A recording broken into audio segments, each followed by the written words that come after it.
আমাদের দেশে দুঃখজনকভাবে একটা লেডি স্বৈর শাসক সে ক্ষমতায় আসার আগে গত আগস্টের আগে যে ভোট হলো রাতের বেলায় উনি একটা ইস্তেহার ঘোষণা করে বলছিলেন যে আমরা যদি আবার ক্ষমতায় আসি, তোমরা তো আসবি, তাহলে আমরা মদিনার সনদে দেশ চালাবো। বলছিল কিনা? আমরাও খুব আশ্বস্ত হয়েছিলাম যে যাক, কমপক্ষে মদিনার সনদে সমস্ত ধর্মের লোকদের একটা অধিকার প্রতিষ্ঠিত ছিল। ভাবলাম যে মুসলমান হয়ে মনে হয় যেন এক অপরাধ করে ফেলেছি। আমাদের বাচ্চারাও এইরকম একটা হীনমন্যতায় ভোগা শুরু করছিল, ঠিক না বলেন?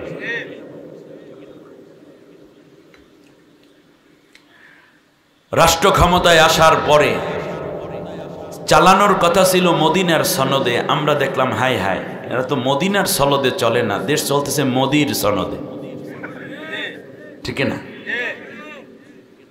এরা যা বলেছে তা করে নাই, আর যা করেছে তা বলে নাই।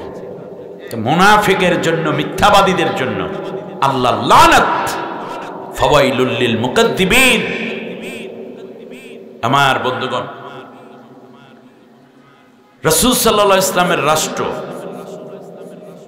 এবং রাষ্ট্রপ্রধান তিনি যেই রাষ্ট্রটি কায়েম করেছিলেন মদিনাতুল মুনাওয়ারায়, তার নাম ছিল ইয়াসরিফ। পরে এটার নাম হলো মদিনা। পরবর্তীতে সব মানুষ তাকে আদর করে ডাকে সোনার মদিনা, ঠিক না বলেন? কি মদিনা? সেই দিন গ্রামে আমাদের বরিশালে নদী বেশি, তো এক মাহফিল থেকে আর এক মাহফিলে যেতে খেয়া পার হতে হয়। খেয়ার মধ্যে এক বাউল উঠেছে, বাউল চিনেন? আরো 2-3 জন নিয়ে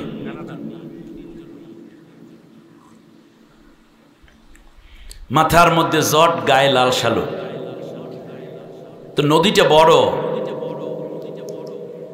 একতারা দেতারা বাজায় আর একজনে বেহালা বাজাইতে আছে, ডুগডুগি একটা কি যেন আছে, ওইটার মধ্যে তারা গান ধরছে। আমি চিন্তা করলাম গাইতে থাক, গান দেখি কি করে। গানটা গাইতেছে, মদিনা যাব কেমনে, সোনার মদিনা যাব কেমনে। এর মানে বাউলের গানেও মদিনাটাকে কি মদিনা বলা হচ্ছে? আমি বললাম যেই চুল রাখছো, এত চুলের সাথে চুল ধরেই মদিনা যাইতে পারবে না।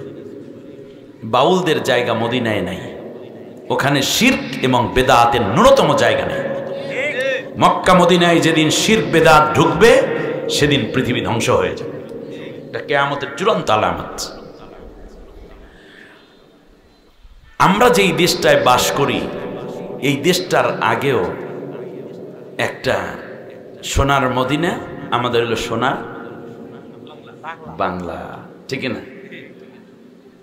আমার সোনার বাংলা, আমি তোমায় ভালোবাসি। গান গায় না?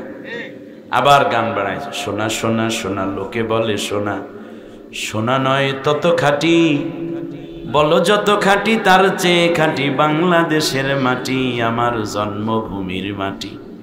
তো বাংলাদেশটা কি? সোনার বাংলা। 1971 সাল থেকেই ধরেন, যে বেটা যুদ্ধের ডাক দিয়া চলে গেল দেশ থেকে, আরেকটু পানি দেন, সুন্দর। পরবর্তীতে দেশে এসে তিনি বলছেন মরার আগে যে সবাই পেয়ে তেলের খনি, স্বর্ণের খনি, আর আমি পেয়েছি আরেকটু জোরে বলেন, চোরের খনি। যেতে যেতে যেতে যেতে স্বাধীনতার 54 বছর, শেষ পর্যন্ত চোর পালাইছে। যেই কয়জন গৃহস্থরা রয়ে গেছে, চোরেরা পালায়, গৃহস্থ পালায় না, ঠিক না বলেন? যারা পালাইছে সবগুলো কি? আরো জোরে।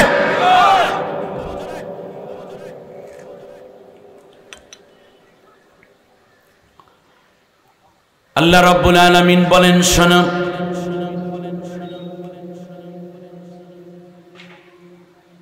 তোমরা পাইলে চোরের হাত কেটে দিও, খুনি যদি পাও তাহলে হত্যা করে দিও। কথা বলে না? মানুষের উপর অন্যায়ভাবে যারা অত্যাচার করেছে তাদেরকে ফায়ুকাত্তালু আও ইউসাল্লাবু আও তুকাত্তা আইদিহিম আরজুলিহিম মিন খিলাফিন আও ইউনফাউ মিনাল আরদ। আর যারা ত্রাস সৃষ্টি করে অন্যদেরকে গুলি করে গুম করে আয়না ঘরে নিয়ে জেল জুলুম দিয়েছে, তাদেরকে পাইলে আইনের আওতায় এনে হত্যা করো অথবা শুলে চড়াও। শুলে চড়ান বুঝেন? শুলে বোঝেন নাই, আপনাকে দেখাই একেবারে বাস্তব। এই মনের কারণ একটা রড, এটার নাম কি? রড। শুল বোঝেন নাই এতদিনে, তাহলে কেমন হইবে? এই একটা রড, এই রডটার মাথাটাকে একেবারে ঘষতে ঘষতে ঘষতে ঘষতে শুয়ের মতো চিকন করতে হবে। কির মতো? শুয়ের মতো চিকন করো। তারপর এটাকে মাটির মধ্যে অথবা পাথরের মধ্যে পুঁতে দিবে ক্যারেন দিয়ে। তারপর অপরাধীকে উঠাইবে, উঠাইয়া পয়েন্ট মতো বসাই দেবে। পয়েন্ট বুঝেন? পায়পথ, পায়খানার রাস্তায় ঠিক মতো আস্তে করে বসাইয়া ক্যারেনের সাথে কিছু সময় ঝুলাইয়া রাখবে। আর রশিটা যখন ক্যারেন থেকে ঢিল দেবে তখন কি হবে? ভেতরে ঢুকবে না, ঢোকার পর ক্যারেনটা খুলে নিয়ে যাবে, রশি নিয়ে যাবে। ও শুধু এইটার উপর দাঁড়াই থাকবে, নড়াচড়া করতে থাকবে, আর আস্তে আস্তে আস্তে আস্তে করে এই লোহা কোথায় ঢুকবে? এটার ভিতর ঢুকতে ঢুকতে নারী বুড়ি কলিজা হাড় ঘাড় মাথার গিলু থেকে বের হয়ে যখন উপরের দিকে উঠে যাবে, এইটার নাম হচ্ছে শুলে চড়ানো। কত্তালু আও ইউসাল্লাবু আও তুকাত্তা আইদিহিম আরজুলিহিম মিন খিলাফ। অথবা তার বিপরীত দিক থেকে হাত পা কেটে দাও, অথবা নিজের দেশ থেকে তাড়িয়ে দাও, তাকে নির্বাসনে পাঠিয়ে দাও। কারণ যারা এইরকম অন্যায় করে তাদের দেশে থাকার ন্যূনতম অধিকার নাই। ওনারা বুঝতে পারছে দেশ আমার না যেহেতু, সুতরাং আমরা পালাইয়ে যাই। দেশ তো তারা এসেছিল একটা জুয়া খেলার জন্য। লটারিতে যেমন হঠাৎ টাকা পাইয়া লইয়া দৌড় দেয়, ক্ষমতায় আসার পরে দেশের হাজার হাজার কোটি টাকা আত্মসাৎ করে দৌড় দিছে। ছাত্র সমাজ বলল ধর, ওরা দৌড় দিছে। রাষ্ট্রনায়ক,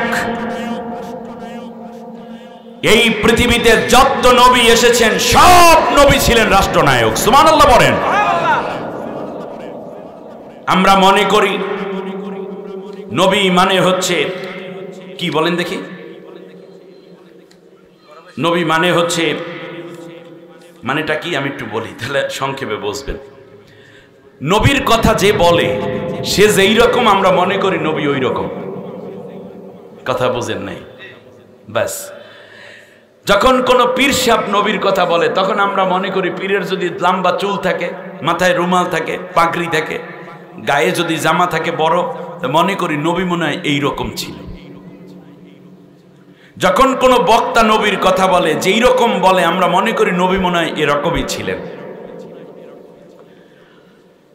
নবীকে বুঝতে হলে কোরআন এবং হাদিস এই দুইটা পড়া দরকার, তাহলে নবী আপনার চোখের সামনে চলে আসবেন। সুবহানাল্লাহ বলেন।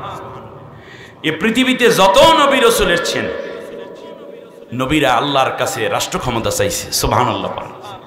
আমাদের নবীও বলেছেন রব্বি আদখিলনি মুদখালা সিদকিন ওয়া আখরিজনি মুখরাজা সিদকিন ওয়াজআলনি মিন লাদুনকা সুলতানান নাসীরা। রব্বুল আলামিন, তুমি আমাকে সত্যবাদীদের সাথে এই মদিনায় প্রবেশ করাও, সত্যবাদীদের সাথে এক সময় বের করে নিও, আর তুমি আমাকে একটা রাষ্ট্র ক্ষমতা দাও। সুবহানাল্লাহ। রাষ্ট্র ক্ষমতা নবী চেয়েছেন। আল্লাহ রাব্বুল আলামিন বলেন, শোনো, এমনি করে করে আমি ইব্রাহিম পয়গম্বরকেও রাষ্ট্রপ্রধান বানাইছিলাম। সুবহানাল্লাহ।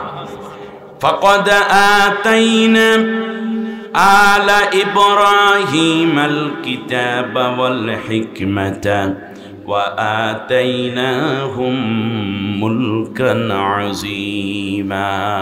সুবহানাল্লাহ। আমি এক মহান বড় রাষ্ট্রের দায়িত্ব তুলে দিয়েছিলাম ইব্রাহিমের হাতে। সুবহানাল্লাহ পড়বেন না? তাহলে আমরা যখন নবী মনে করি তখন মনে করি নবী মনে হয় মাথা নিচু করে বসে থাকতেন আর সুবহানাল্লাহ সুবহানাল্লাহ তাসবিহ পড়তেন, তাহাজ্জুদ পড়তেন আর মিষ্টি খাইতেন আর মাঝে মাঝে দাড়িতে মেহেদি দিতেন, চুল টুল সুন্দর আশ্রয় টাশ্রয় চলতেন। এই পর্যন্তই নবী, মনে হয় নবীর দায়িত্ব শেষ। না, নবীরা ছিলেন রাষ্ট্রপ্রধান। আল্লাহ তাআলা বলছেন, আমি ইব্রাহিমকে বড় এক রাষ্ট্রপ্রধান বানাইছিলাম। সুবহানাল্লাহ বলেন। আর নবী রাষ্ট্রপ্রধান ছিলেন মদিনায়, 10 বছর আল্লাহর কোরআন দিয়ে দেশ চালালেন, তা তো আমরা জানি। শুধু তাই না, আমরা যদি চলে যাই সুলাইমান আলাইহিস সালাম, তিনি কি ছিলেন? আরে আল্লাহ, একটু জোরে বলবেন না, কি ছিলেন? রাষ্ট্রপ্রধান ছিলেন। এমন কি তিনি বলেছিলেন, আল্লাহ তাআলা ওয়াহাবলি মুলকাল লা ইয়ামবাগি লি আহাদিম মিন বাদি ইন্নাকা আনতাল ওয়াহ্হাব। আল্লাহ, তুমি আমার এত বড় রাষ্ট্র দাও যে রাষ্ট্র তুমি পৃথিবীতে কাউকে কোনোদিন আর দিবে না। সুবহানাল্লাহ বলেন। শুধু কি তাই, আবার তালুত বাদশাহ, আল্লাহ তাকে রাজত্ব দিয়েছেন জালুতকে পরাজিত করে। দাউদ আলাইহিস সালাম কি ছিলেন? বাদশাহ ছিলেন। সুবহানাল্লাহ বলেন। আল্লাহ রাব্বুল আলামিন বলেন, শোনো, এই পৃথিবীতে মুসা আলাইহিস সালামকে, মুসা পয়গম্বরকে আমি রাষ্ট্রপ্রধান বানাইছিলাম। ফিরআউনের পরাজয়ের পরে মুসা আলাইহিস সালাম কি করেছেন? রাষ্ট্রপ্রধান ছিলেন। আল্লাহ রাব্বুল আলামিন বলতেছেন, শোনো, ইয জাআলা ফীকুম আম্বিয়া ওয়া জাআলাকুম মুলুকা ওয়া আতাইনাকুম মা লাম ইউতি আহাদিম মিনাল আলামিন। সুবহানাল্লাহ। সব আমার আল্লাহর কথা। আমি আল্লাহ মুসাকে অনেক বড় বিশাল ভূখণ্ডের রাষ্ট্রপ্রধান বানিয়েছিলাম। বর্তমান সময়ের সিরিয়া, ইরাক, ইরান, সেখান থেকে ধরে মিশর, ওখান থেকে ধরে আপনি চলে যান ফিলিস্তিন, জেরুজালেম, মক্কা, মদিনা হয়ে বিশাল ভূখণ্ডের রাজত্ব আল্লাহ তাআলা মুসা পয়গম্বরকে দান করেছেন। সুবহানাল্লাহ বলেন। এমনি করে ইয়াহিয়া আলাইহিস সালামকে আল্লাহ তাআলা রাষ্ট্রপ্রধান বানাইছিলেন। যুলকরনাইন কি করতেন? আল্লাহু আকবার। আমি মনে গল্প বলতে, যুলকরনাইন মানে তামাম দুনিয়ার বাদশা, 1200 বছর রাজত্ব করেছেন। সুবহানাল্লাহ বলেন। শুধু তাই, এমনি করে করে একটা সূরার মধ্যে আল্লাহ রব্বুল আলামিন সূরা আনআমের 83 থেকে 89 নম্বর আয়াত পর্যন্ত 17 জন নবীর নাম উল্লেখ করে বলেছেন, আমি প্রত্যেককে রাষ্ট্রপ্রধান বানাইছিলাম। সুবহানাল্লাহ বলেন। আমার ভাইয়েরা, এবারে আমরা চলে আসছি তাহলে এই রাষ্ট্রপ্রধান হিসাবে শ্রেষ্ঠ নায়ক, রাষ্ট্রনায়ক মুহাম্মদ সাল্লাল্লাহু আলাইহি ওয়াসাল্লাম। আমি আপনাদেরকে একটা কথা জিজ্ঞেস করি, মদিনায় রাসূল সাল্লাল্লাহু আলাইহি ওয়াসাল্লাম যে সনদটা করেছিলেন রাষ্ট্রপ্রধান হিসাবে, সেই সনদের কথা ছিল সবাই মিলে, ধর্ম বর্ণ সবাই মিলে রাষ্ট্রপ্রধান রাষ্ট্র চালাবে, ঠিক না? এটা আমরা জানি। কিন্তু ফিরআউনের একটা সুন্নত আছে, তা নবীদের সুন্নত হলো সবাইকে নিয়ে দেশ চালানো, আর ফিরআউনের ব্যাপারে হচ্ছে ওয়াজআলা আহলাহা শিয়া। সে ক্ষমতায় যাওয়ার পরে বিভিন্ন দল এবং উপদলে তার রাষ্ট্রের মধ্যে লোকদেরকে ভাগ করে ফেলেছিল। ফিরআউনের নাতিন যেটা ছিল আমাদের দেশে, সেও সেইভাবে ভাগ করছে। স্বাধীনতার পক্ষ শক্তি, স্বাধীনতার বিপক্ষ শক্তি। একদল রাজাকার, আর একদল দেশপ্রেমিক। একদল হইল উন্নয়নের পথে, আর একদল উন্নয়নের বিপক্ষে। এই কথাগুলো বলার দ্বারা ঐক্য হয়েছে না বিভেদ তৈরি হয়েছে? আল্লাহ তাআলার জবাব খুব চমৎকার। আল্লাহ বলছেন, দেখেন, নতুন এক প্রজন্মের দ্বারা আল্লাহ তার জবাব দিয়ে বললেন যে ওরা স্লোগান দিল, চেয়েছিলাম অধিকার, হয়ে গেলাম রাজাকার। আপনি খেয়াল করেন, আল্লাহর মায়ের আলমের বাড়ি, খালি তাফসির মানে ওই কথা বললে হবে না, এখন মিলাইতেও হবে। তাহলে ঐক্য গড়া রাসূল সাল্লাল্লাহু আলাইহি ওয়াসাল্লামের রাষ্ট্রের ভিত্তি, আর অনৈক্য সৃষ্টি করা ফিরআউনের রাষ্ট্রের ভিত্তি।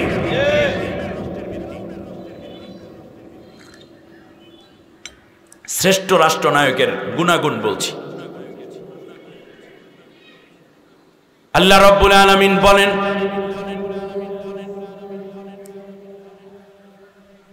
এই ফিরআউন ওয়াজআলা আহলাহা শিয়া, জাতির মধ্যে অনেকগুলো ভাগ এবং বিভক্ত করে ফেলেছিল ফিরআউন। আর ঐক্য গড়া হলো নবীদের কাজ। সুবহানাল্লাহ। ঐক্য গড়া কাদের কাজ? তাহলে প্রথমে এই কথাটা শেষ করি। সোনার মদিনা থেকে সোনার বাংলা, কিন্তু হয়ে গেছে কিসের বাংলা? চোরের বাংলা। শেষ পারে মদিনার সনদ থেকে হইছে মোদির সনদ। সোনার মদিনা যে আল্লাহ নবী বানালেন, জাদু দিয়া? কথা কেন? অত্যাচার করে না, কি দিয়ে? কোরআন দিয়ে। কোরআন এবং নবীর নিজস্ব আদর্শকে ইমপ্লিমেন্ট করে অ্যাপ্লাই করে রাসূল সাল্লাল্লাহু আলাইহি ওয়াসাল্লাম এমন একটা রাষ্ট্র বানালেন যেই রাষ্ট্রকে বলা হয় সোনার মদিনা। সুবহানাল্লাহ বলেন। তাহলে সোনার বাংলা বানানোর জন্য দুইটি কিতাব আপনার হাতে থাকতে হবে, একটু হচ্ছে আল্লাহর কোরআন আর একটু হচ্ছে নবীর সুন্নাহ আদর্শ। আর তৃতীয় যেই প্রোডাকশনটা আসবে কোরআন এবং সুন্নাহর আলোকে, সেই একদল মানুষ তৈরি করতে হবে, যেমন তৈরি করা হয়েছিল আবু বকর, ওমর, উসমান, আলী, তালহা, জুবাইর, খাব্বাব, খুবাইব, বেলাল, আরাদ, আব্দুর রহমান বিন আওফ রাদিয়াল্লাহু আনহু। সুতরাং কোরআন এবং সুন্নাহ দিয়ে যেই রাষ্ট্রটা গঠিত হবে, আর কোরআন সুন্নাহর আলোকে প্রশিক্ষণপ্রাপ্ত একদল মানুষ যখন রাষ্ট্রটা চালাবে, তখন ওই রাষ্ট্রটা সোনার রাষ্ট্রে পরিণত হবে। আমাদের দেশটা সোনার দেশই ছিল, চোরের দেশ বানাইছে, খুনির দেশ বানিয়েছে, দুর্নীতির দেশ বানিয়েছে, ধর্ষণের দেশ বানিয়েছে, ভোটচোরের দেশ বানিয়েছে, নির্যাতনের স্টিম রোলার চালানো দেশে বানিয়েছে, আয়না ঘরের দেশ বানিয়েছে। কেবলমাত্র তারা ভারতের দালালি করে যারা। আসুন আমরা বিশ্ব নবীকে বোঝার জন্য এই জায়গাটায় আসি। রাসূল সাল্লাল্লাহু আলাইহি ওয়াসাল্লাম একটি রাষ্ট্র কায়েম করবেন। আমি আপনাদেরকে একটা গুরুত্বপূর্ণ তথ্য দিচ্ছি। রাসূল আকরাম সাল্লাল্লাহু আলাইহি ওয়াসাল্লাম যখন রাষ্ট্র পরিচালনার দায়িত্ব নেবেন, তার আগে আমি আপনাদেরকে একটা কথা শোনাই।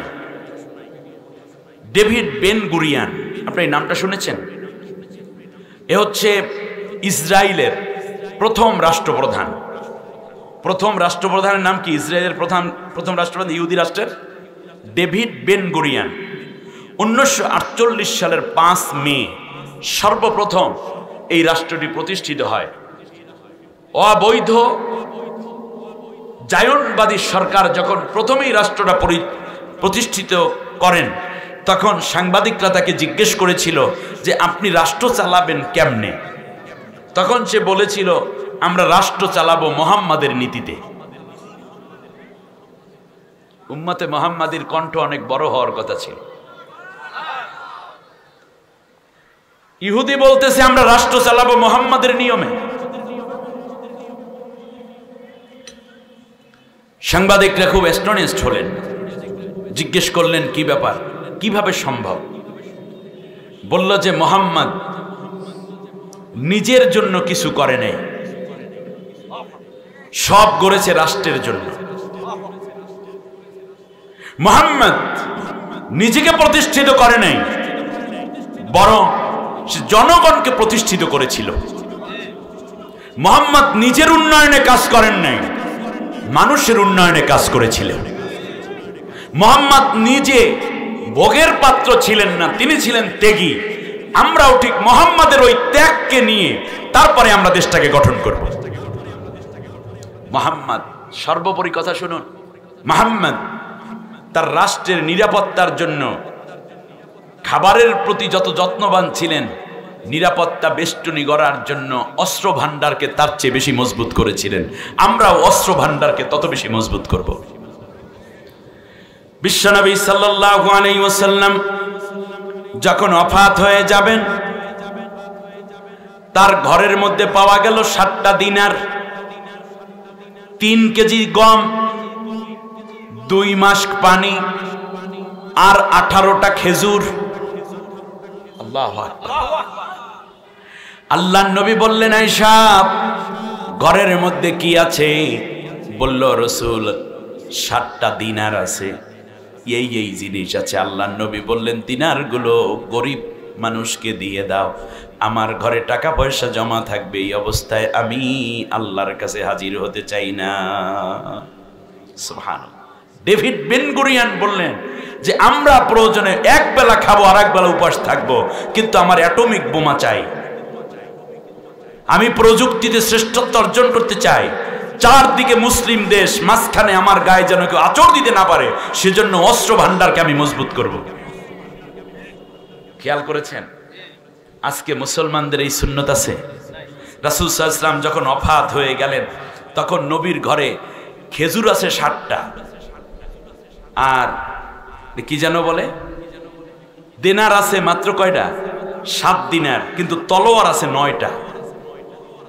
একটার নাম মাহুর, আর একটার নাম উদুফ, আর একটার নাম জুলফিকার, আর একটার নাম কেলঈ, আর একটার নাম বিত্তার, আর একটার নাম খনফ, আর একটার নাম দাসুব, আর একটার নাম মখজাম, আর একটার নাম কাজিব। 9টা তলোয়ার। ঘরে টাকা আছে 60টা, তলোয়ার আছে কয়টা? জোরে কও। 9টা।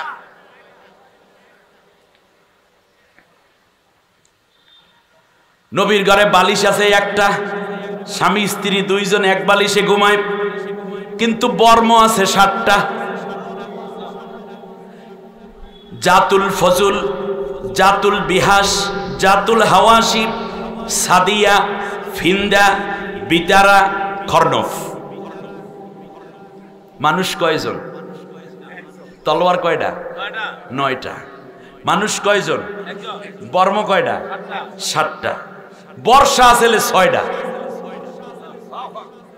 জাওরা, রওদা, সফরা, বায়দা, কসুম, নামগুলো আছে হাদিসে। মানুষ কয়জন? আর আমাদের ছেলের একটা গাড়ি, মেয়ের একটা গাড়ি, জামাইয়ের একটা গাড়ি, ফ্ল্যাট আছে এক একজনের 3-4টে করিয়া, ব্যাংক ব্যালেন্স আছে অনেকগুলো, জামা আছে 18টা কইরা, কোটি আছে 50টা কইরা, ঘড়ি আছে 9টা, প্রত্যেকের আছে 3টে কইরা মোবাইল, সব ঠিক আছে, জুতো আছে 18 জোড়া, চশমা আছে 9টা, কিন্তু একটা রিভলভারও নাই। তোমারে ধমক দিয়ে কান নাই রে, তারপরে মালাউনরা এই যে মানে অমুসলিমরা তোমাকে পিটাইবে না, করবে কি? কারণ তুমি গেছো এই দিকে, ওরা গেছে ওই দিকে, তোমার শাসন ভার নেওয়ার জন্য। শাসন করতে হলে শক্তি দরকার।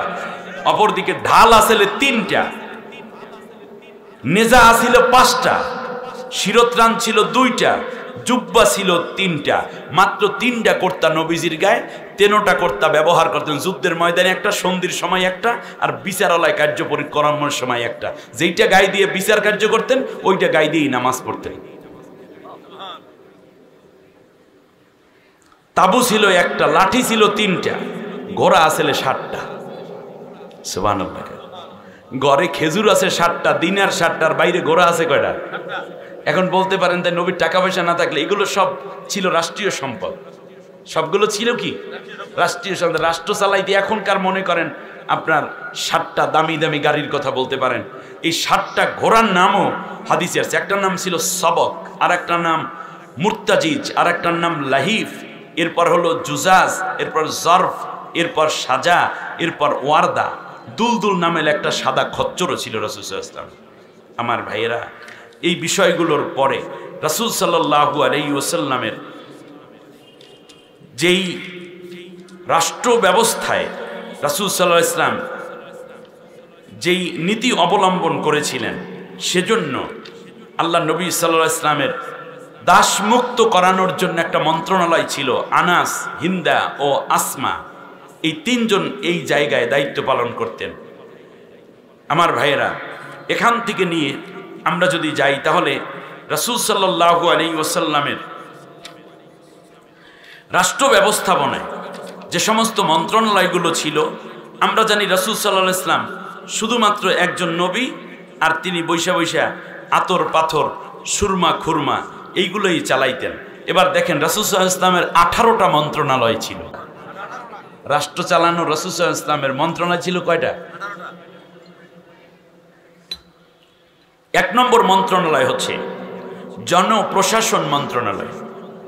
এই মন্ত্রণালয়ের প্রতিনিধিত্ব ও কর্মচারী, নিয়োগ, বদলি, অবসর, এই দায়িত্ব ছিল এই মন্ত্রণালয়ের। মুয়াজ্জিন নির্বাচন, তার কারণ একটি ইসলামিক রাষ্ট্রে মুয়াজ্জিন একটি আবশ্যকীয় বিষয়। ইমাম নির্ধারণ, এটা একটা আলাদা মন্ত্রণালয় ছিল। এই যে সভাপতির সাথে নেগোসিয়েশন করে তারপরে বড় মাছ আর এই মোটামুটি কলা আর একেবারে দেশ থেকে আনছি স্যার আপনার জন্য কচু কাটিয়া, এটা দিয়ে গেলাম বাসায়, এর পরের দিন নিয়োগ হয়ে যাবে। ইমাম সাহেব দেখতে শুনতে কত ভালো, নরম, বাবুরাম সাপুরে, কোথায় যাস বাপুরে, আয় বাবা দেখে যা, দুটি সাপ রেখে যায়, যে সাপের নাক নাই, কান নাই, ছোট নাকও হাঁটে না, কাউকে যে কাটে না, এইরকম যেই স্টাইলের আছে এদের না, করে না কো উৎপাত, খাই শুধু দুধ ভাত, এইরকম ইমাম রাখবা। বুজুর্গানে দিন, মাহবুবে সোবানি, কুতুবে রব্বানি, আদিয়ে দৌরান, মোজাদ্দেদে জামান, কামেলে মোকাম্মেল, উম্মারে মা, সব ঠিক আছে, কিন্তু কি নাই? বাতিলের বিরুদ্ধে কথা নাই, অন্যায়ের বিরুদ্ধে কথা নাই, দুর্নীতির বিরুদ্ধে কথা নাই, খুনিদের বিরুদ্ধে কথা নাই, যারা দেশ পুরা লুটপাট করে নিয়ে যায় তাদের বিরুদ্ধে কথা নাই, হত্যাকারীদের বিরুদ্ধে, ধর্ষণকারীদের বিরুদ্ধে কথা নাই। এইরকম বাবুরাম সাপুর ইমাম হবে না। ইমাম হবে কোরআনের কথা বলার জন্য অন্যায়ের প্রতিবাদকারী। এই জন্য নিয়োগ দেবে রাষ্ট্র। সভাপতির পাউটিপ্পায় ইমাম মুয়াজ্জিন হওয়ার কোনো সুযোগ ইসলামের রাষ্ট্রে নাই। সুবহানাল্লাহ বলেন। অর্থ মন্ত্রণালয় জাকাত আদায়কারী নিয়োগ, জিজিয়া আদায়কারী নিয়োগ, ফরেন ডিপার্টমেন্ট, এরপরে বিভিন্ন ধর্মাবলম্বীদের সাথে সন্ধিপত্রে স্বাক্ষর, ভূমি মন্ত্রণালয়, মুসলমানদের মধ্যে জায়গা জমি বন্টন, কূটনৈতিক বিভাগে রাসূল সাল্লাল্লাহু আলাইহি ওয়াসাল্লাম কাজ করতেন, গোত্রে গোত্রে দ্বন্দ্ব নিরসনের উদ্যোগ, এমনকি মামলা মোকদ্দমা ফায়সালা করা, গোত্রে গোত্রে গৃহযুদ্ধ বন্ধ, কর্মচারীদের বেতন নির্ধারণ, আইন মন্ত্রণালয়, এমনকি নমুসলিমদের ব্যবস্থাপনা, ফতুয়া দান, অপরাধীদের শাস্তি বিধান, রাজনৈতিক সমস্যা সমাধান, কর্মচারীদের পরিসংখ্যান এবং উন্নয়ন বিধানের জন্য রাসূল সাল্লাল্লাহু আলাইহি ওয়াসাল্লাম বিভিন্ন ওয়ালি এবং গভর্নর নিয়োগ দিতেন। সুবহানাল্লাহ বলেন। রাসূল সাল্লাল্লাহু আলাইহি ওয়াসাল্লামের সচিবালয়গুলো কেমনভাবে ছিল? নবীজি সাল্লাল্লাহু আলাইহি ওয়াসাল্লাম নিজে যেই বিভাগগুলো দেখতেন তার মধ্যে ছিল এই যে, আজান হচ্ছে, জি আমরা একটু চুপ থাকি। লা ইলাহা ইল্লাল্লাহ মুহাম্মদ সাল্লাল্লাহু আলাইহি ওয়াসাল্লাম। সম্মানিত ভাইরা, রাসূল সাল্লাল্লাহু আলাইহি ওয়াসাল্লামের বিভাগগুলো কিভাবে সাজিয়েছিলেন, এর মধ্যে রাসূল সাল্লাল্লাহু আলাইহি ওয়াসাল্লাম নিজস্ব কিছু বিভাগে দায়িত্ব পালন করতেন নিজেই।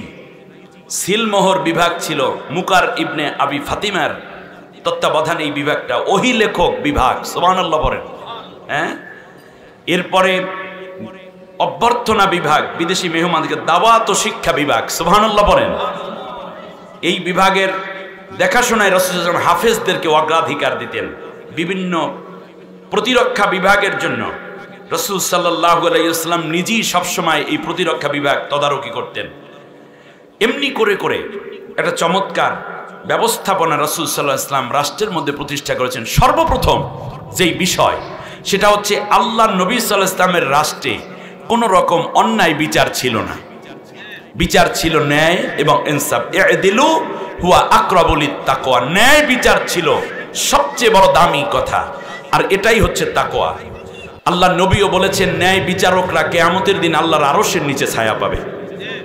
আল্লাহর নবী বলেন আল কুদাতু সালাসা ওয়াহিদুন ফিল জান্নাহ ওয়া ইসনানি হুমা ফিন নার। বিচারক তিন প্রকার, এক প্রকার জান্নাতে যাবে আর দুই প্রকার যাবে জাহান্নামে। জান্নাতে ওই প্রকার মানে আরাফাল হাক্কা ফাকাদা বিহি, যে ব্যক্তি সত্যকে বুঝলো আর সত্যের পক্ষে রায় দিল, এইটা হলো ন্যায় বিচারকরা, এরা জান্নাতি। আর দ্বিতীয় হচ্ছে সত্য বুঝলো কিন্তু মিথ্যার পক্ষে রায় দিল, এই বিচারকরা যাবে কোথায়? জাহান্নামে। যেমন আমাদের এসকে সিনহা সহ এই কাজগুলো এরা করেছিল, বুঝতে পারছে এটা সত্য, কিন্তু এরপর বিচার রায় দিছে মাজলুমদের বিপক্ষে, ঠিক না? তৃতীয় হলো সত্য মিথ্যা কিছু না বুঝি আন্দাজি একটা রায় দিছে, যেমন কালামানিক, ঠিক না? সে আল্লামা সাইদি সাহেবের মতো মানুষের বিরুদ্ধে ফাঁসির রায় দিয়ে সে গর্ব করছিল, শেষ পর্যন্ত দেশ ছেড়ে পালাচ্ছিল, ধরা পড়ল কানাইঘাটের জৈন্তাপুরে, কলা পাতার উপরে শুইয়া গভীর ঘুমে নিমগ্ন, বলতেছে আমি কি যাইতে আসছি এদেশে, কি আমি বাংলাদেশে ফিরে যাওয়ার জন্য এখানে আসি নাই, মনে করছে দাদার দেশে চলে গেছে। পোলাপাইনে ধরে আইন শৃঙ্খলা রক্ষাকারী বাহিনীর হাতে দিল, মাঝখানে কি জানি ফাড়াই দিছে, আপনারা জানেন। আর একজন, মানুষগুলো কত নীচ হতে পারে, নিচু হতে পারে, দেশের ৩৬,০০০ কোটি টাকা বিদেশে পাচার করলো। একজন মন্ত্রী নিজের পালানোর জন্য নিজের দাড়িগুলা কামাইলো, সাদা চুলগুলারে কালো করলো, পাঞ্জাবি ছেড়ে শার্ট পরলো, প্যান্ট ছেড়ে লঙ্গি পরলো, দামি জুতা ছেড়ে 12 টাকা দামের পঞ্চ পইরা সদরঘাটের কুলি যেই নৌকায় তারা এত অসৎ বানালো, সেই নৌকায় আবার চড়ছে। ডিঙ্গি নৌকায় ধরা খাইয়া রিমান্ডে তারা জিজ্ঞেস করলো, স্যার অন্য কিছু বুঝলাম, দাড়িটা কামাইলেন কা? কয় তোমাদের ইসলামিক কোনো জ্ঞান নাই, দাড়ি রাখা সুন্নত আর জান বাঁচান ফরজ, ফরজ রক্ষা করতে যাইয়া সুন্নত কামাই ফেলাইছি। এরা কি দেশের কত বড় দালাল, কত বড় দেশদ্রোহী এরা! সম্মানিত ভাইরা, রাসূল সাল্লাল্লাহু আলাইহি ওয়াসাল্লাম ন্যায় বিচার করেছেন। মজার ব্যাপার কি জানেন? আমি যেহেতু টাইম কম, 10 মিনিটের মধ্যে তারও কম হয়ে গেল। মূল বিষয় হচ্ছে রাসূল সাল্লাল্লাহু আলাইহি ওয়াসাল্লাম যেটা আল্লাহর বিধান অনুযায়ী কাজ করেছেন, সেটা আগে নিজে এস্টাবলিশড করেছেন। সাহাবীদের মধ্যে সেটার চর্চা ছিল, কিন্তু আমাদের দেশে অনেক রাজনৈতিক দল এবং নেতা আছে যারা নিচে যেটা বলে আসলে সেটা সে করে না। আর কোরআন হচ্ছে সবচেয়ে ন্যায় বিচারের কিতাব। আল্লাহ তাআলা বলছেন, তাম্মাত কালিমাতু রাব্বিকা সিদকা ওয়া আদলা, ন্যায় বিচার এবং আদল দিয়ে, ইনসাফ দিয়ে আমি আল্লাহ এই কিতাবকে পরিপূর্ণ করে দিয়েছি। সুবহানাল্লাহ বলেন। এটা হচ্ছে আইনের কিতাব, ওয়াল কোরআনিল হাকিম। কোরআন হচ্ছে আইনের কিতাব, এটা আমরা সুমা খাওয়ার কিতাব বানাইছি, মরা মানুষের পাশে বসে তিলাওয়াতের সওয়াব এটা বানাইছি, পানিতে ফুঁক দেওয়ার কিতাব বানাইছি, এটা রাষ্ট্রীয় কিতাব, এটা হচ্ছে আইনের কিতাব, এটার নাম সংবিধান। সুবহানাল্লাহ বলেন। আমার বন্ধুগণ, রাসূল সাল্লাল্লাহু আলাইহি ওয়াসাল্লাম যখন প্রধান বিচারকের আসনে, তখন শুধুমাত্র আয়াত নাজিল হলো, চোর এবং সুন্নির হাত কেটে দাও, আস-সারিকু আস-সারিকাতু ফাকতাউ আইদিয়াহুমা। আল্লাহর নবী মদিনায় মাত্র একজন নারীর হাত কাটা লাগছিল। এর মানে এই আয়াত নাজিলের সাথে সাথে মদিনার গোটা মানুষ, একদিকে তারা কোরআন হাদিস পড়া মানুষ, অপরদিকে যখন তারা জানলো যে হাত কেটে দেবে, এই ভয়ের ঠেলাই সবাই চুরি ছাইরা দিয়েছে। এক সম্ভ্রান্ত মহিলা শয়তানের প্যাচে পইরা চুরি কইরা বসে, তারও নাম ছিল ফাতেমা। আল্লাহর নবীর কাছে সুপারিশ নিয়ে আসলো। আল্লাহর নবী চোখ দুটা লাল হয়ে নবীজি সাল্লাল্লাহু আলাইহি ওয়াসাল্লাম বললেন, আজকে যদি আমার মেয়ে ফাতেমাও চুরি করতো আমি হাত কেটে দিতাম, কারণ আল্লাহর আইন আমি কালেও লঙ্ঘন করব না। আল্লাহর আইন বাস্তবায়ন করার জন্যই আমি পৃথিবীতে এসেছি। আয-যানিয়াতু ওয়াজ-যানি ফাজলিদু কুল্লা ওয়াহিদিন মিনহুমা মিআতা জালদা। চোর এবং মানে জেনাকার জেনাকারিনীকে 100টা বেত্রাঘাত করো, তারা যদি অবিবাহিতা হয়। কিন্তু তারা যদি বিবাহিত হয় তাহলে তাদের কোমর পর্যন্ত গেড়ে মাথার ঘিলু উড়াই দাও, সঙ্গে ছাড় করে দাও। কিন্তু মজার ব্যাপার, আমার দিকে তাকান, সোনার রাষ্ট্র কেমনে হলো? আইন আছে, শুধুমাত্র আইনটা আছে। এই কারণে গোটা মদিনায় আর কোনো জেনা নাই। নবীজি এক মহিলার বিচার করলেন, যেই মহিলা ইসলাম গ্রহণের আগে জেনাকারিনী ছিলেন, সেই সময় প্রেগনেন্ট হয়ে পড়েছে, 6 মাস বয়সের কোলে বাচ্চা পেটের মধ্যে নিয়ে নবীর কাছে হাজির হলো, রসুল আমি ইসলাম গ্রহণ করেছি, আমি যে জেনা করেছি, আমার পেটে জারজ বাচ্চা, আমাকে শাস্তি দিয়ে দেন, না হলে আমি জাহান্নামে যাব। সুবহানাল্লাহ বলবেন না? শুধুমাত্র আইন নয়, ভেতরেও তাকওয়া সৃষ্টি ছিল, আমরি বিল মারুফ নাহি আনিল মুনকারের কর্মসূচি। আমার বন্ধুগণ, রাসূল সাল্লাল্লাহু আলাইহি ওয়াসাল্লাম বললেন, তোমাকে তো আমি সঙ্গেসার করব না। বলে কেন? আল্লাহর নবী বললেন, তোমার গর্ভে শিশু আছে, তোমাকে মারলে শিশুটাও মারা যাবে, কিয়ামতের দিন এই শিশু আমার বিরুদ্ধে অভিযোগ দায়ের করবে। একদিকে আল্লাহর বিধান, অপরদিকে ইনসাফ। সুবহানাল্লাহ পড়বেন না? নবী বললেন, বাচ্চা প্রসব হওয়ার পরে আমার কাছে আসো। বাচ্চা প্রসবের 10 দিন পরে মহিলা নবীর কাছে এসে বলল, নবী এখন বিচারটা করে দেন। নবী বললেন, না, তোমার বুকের মধ্যে এই শিশু বাচ্চার দুধ আছে, সুতরাং এই শিশুটাকে তোমাকে মেরে ফেললে এই শিশু তার অধিকার থেকে বঞ্চিত হবে। কিয়ামতের দিন এই শিশুটা আমার কাছে, আল্লাহর কাছে আমার বিরুদ্ধে মামলা করবে, আমি মামলা খাইতে চাই না। সুবহানাল্লাহ পড়বেন না? যেদিন সে দুনিয়ার খাবার ধরবে সেই দিন তুমি আসো। মহিলাকে ছেড়ে দেয়া হলো।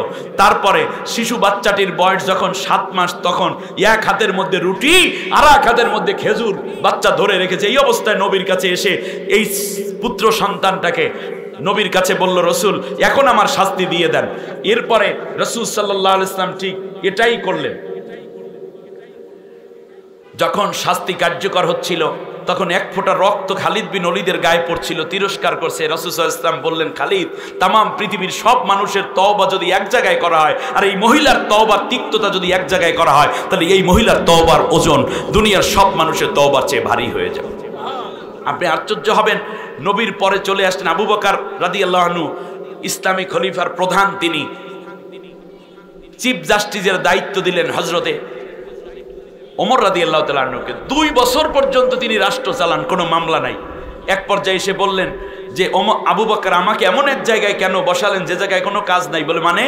বলল যে আর আমি খলিফাতুল মুসলিমিন, আমার কাছে এই 2 বছর পর্যন্ত কেউ কোনো মামলা নিয়ে আসে নাই। জিজ্ঞেস করলেন কেন? তারা লিমাযা লাম ইয়াযি উকালিল মুকাদ্দামা, তোমার কাছে মামলা নিয়ে মানুষ আসে না কেন?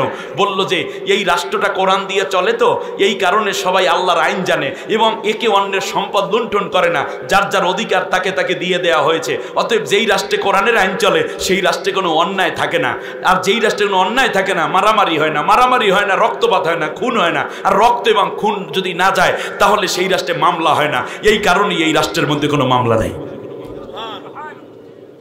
একটি সোনালী স্বপ্ন দেখি যেখানে জেনা থাকবে না, অন্যায় থাকবে না, জুলুম থাকবে না, ধর্ষণ থাকবে না, নির্যাতন থাকবে না, শিশু হত্যা থাকবে না, অন্যের উপরে পীড়ন থাকবে না, সে অন্যের ধর্মের হোক, অন্যের মতের হোক। সেই জন্য যদি একটি কাজ করতে চাই তাহলে আমাদেরকে অবশ্যই কোরআনের আইনের কাছে আসতে হবে। মনে রাখবেন, কোরআনের আইন যেখানে প্রতিষ্ঠিত থাকে সেই জায়গায় চোরের বিচার হয় না, চুরির বিচার হয়। ধর্ষণকারীর বিচার হয় না, ধর্ষণের বিচার হয়। অতএব ডাকাতের বিচার হয় না, ডাকাতির বিচার। ডাকাতিটাকেই শেষ করে দেওয়া হয়। অতএব ডাকাত আর আপনি খুঁজেই পাবেন না। সুবহানাল্লাহ বলেন। একদিকে জাকাত ভিত্তিক অর্থ ব্যবস্থা থাকবে, ইনসাফ প্রতিষ্ঠিত হবে। আল্লাহ নবী সাল্লাল্লাহু আলাইহি ওয়াসাল্লাম যেই রাষ্ট্র প্রতিষ্ঠিত করেছিলেন সেই রাষ্ট্র ছিল সাম্য, বৈষম্যহীন এবং সাম্যের ভিত্তিতে প্রতিষ্ঠিত। সব মানুষ তার অধিকার পেত। সুবহানাল্লাহ। শেষ কথাটা এভাবে যদি বলি, রাসূল সাল্লাল্লাহু আলাইহি ওয়াসাল্লামের কাছে এক মহিলা এসে কাঁপতেছে। নবী বললেন, তুমি কাঁপো কেন? চোখ দিয়ে পানি ঝরছে মহিলার, শরীর দিয়ে ঘাম বেরোচ্ছে। নবীজি দাঁড়িয়ে গেলেন, গিয়ে মহিলার পাশে দাঁড়িয়ে বললেন, মা, তুমি বৃদ্ধা, তুমি কাঁপছো কেন? বলছে, আপনাকে আমি ভয় করছি। বলল, আপনি তাকে ভয় করছেন যার মা পৃথিবী থেকে যখন তার বয়স 6 বছর তখন মারা গেছে।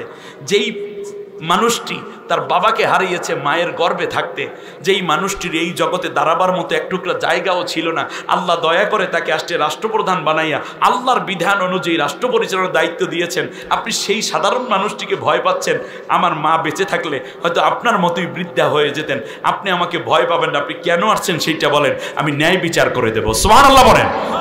নিজের পুত্র মদ পান করলেও তাকে মাফ করা হয় না, সেই দৃষ্টান্ত আমরা ওমর রাদিয়াল্লাহু তাআলা আনহু থেকে দেখতেছি। সুতরাং বোঝা যায়, ন্যায় বিচার যদি পেতে চাই, ন্যায় বিচার প্রতিষ্ঠিত হলে বাংলাদেশ সোনার বাংলা হবে। ন্যায় বিচার প্রতিষ্ঠিত হলে জেনা ধর্ষণ মুক্ত হবে বাংলাদেশ, দুর্নীতি মুক্ত হবে বাংলাদেশ, মানুষ তার অধিকার ফিরিয়ে পাবে। অতএব আমরা যেই আন্দোলন করা হয়েছে বৈষম্য বিরোধী, সেই বৈষম্যকে চিরতরে ধ্বংস করে যদি সাম্য আনতে হয় তাহলে আল্লাহর কোরআনকে পার্লামেন্টে আনতে হবে আগে, নবীর আদর্শকে পার্লামেন্টে আনতে হবে আগে। তাহলেই কেবল বৈষম্য বিরোধী একটি দেশ এবং জাতি গঠনের মাধ্যমে সোনার বাংলা গঠন করা সম্ভব হবে। হাদা মা ইনদি ওয়াল ইলমি ইনদাল্লাহ আলাইহি তাওয়াক্কালতু ওয়া ইলাইহি উনীব। আসসালামু আলাইকুম ওয়া রাহমাতুল্লাহ।